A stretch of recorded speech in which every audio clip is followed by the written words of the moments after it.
if PS donates the matrix that starts from different starting positions S, then we can donate this PMSJ as the largest count in the column J of PS.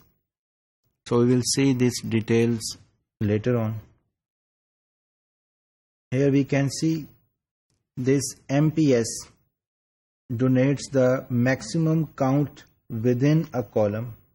So we can see here in the first column, MPS 1 means column number 1 is 5. So we write here 5. In the column number 2, MPS column number 2 is also 5. And so on. We have written the maximum MPS score of each column. So for the starting positions means this is the conserved region within a DNA sequence, and its starting position of each DNA sequence is different. So for the starting position in this figure, score sDNA is 5, 5, 6, 5, 5, 6 and 6. It's come out to be 42. This code sDNA can be used to measure the strength of a profile. So higher the number of this score, the more is the strength of this profile. And this profile is corresponding to the starting position of, that is S. And we can also calculate the consensus score of L into T.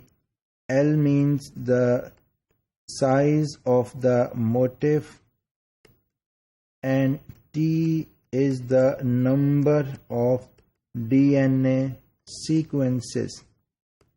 So we can calculate the consensus motif that correspond to the best possible alignment score. So we have calculated the best possible alignment score, and this score is 42.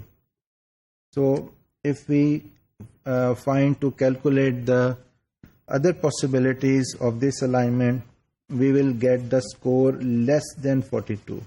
So for higher score more than 42, there is no possibility within this alignment. So this is the maximum score of this alignment.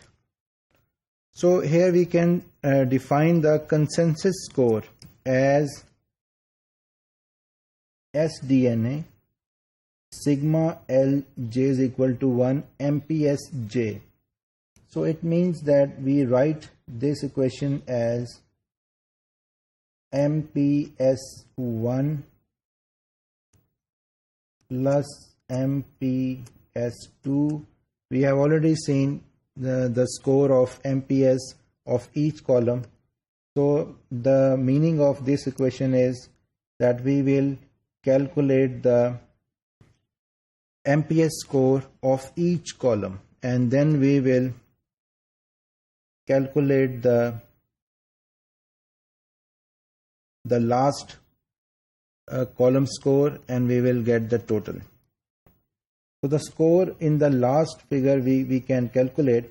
MPS 1 is 5, MPS 2 is also 5, MPS 3 is 6, and so on. We will add the values of all the MPS, and MPS 8 will be 6. So I have skipped within this, so it comes out to be 42.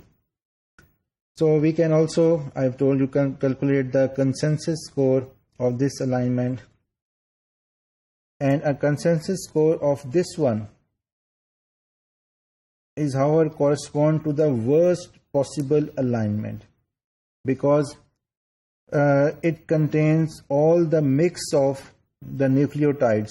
It means that adenine, thymine, cytosine and guanine, they will be present in equal ratio, and it is represented by L multiplied by T by 4. So this consensus score will be much lesser than the other possibilities of this alignment. So in this simplest form, the motif finding problem can be formulated as selecting starting positions S from a sample that maximize this sDNA score. So here we can calculate, or we can write the algorithm to find the motif finding problem. So here is the goal. Goal is given a set of DNA sequences. It could be any number, and we have to find a set of Elmers. Elmers means the conserved region within a DNA from each of the sequences that maximize the consensus score. So we have to calculate the Elmer sequence with the maximum consensus score. So the algorithm, we have to input some values, and it will be a T into N.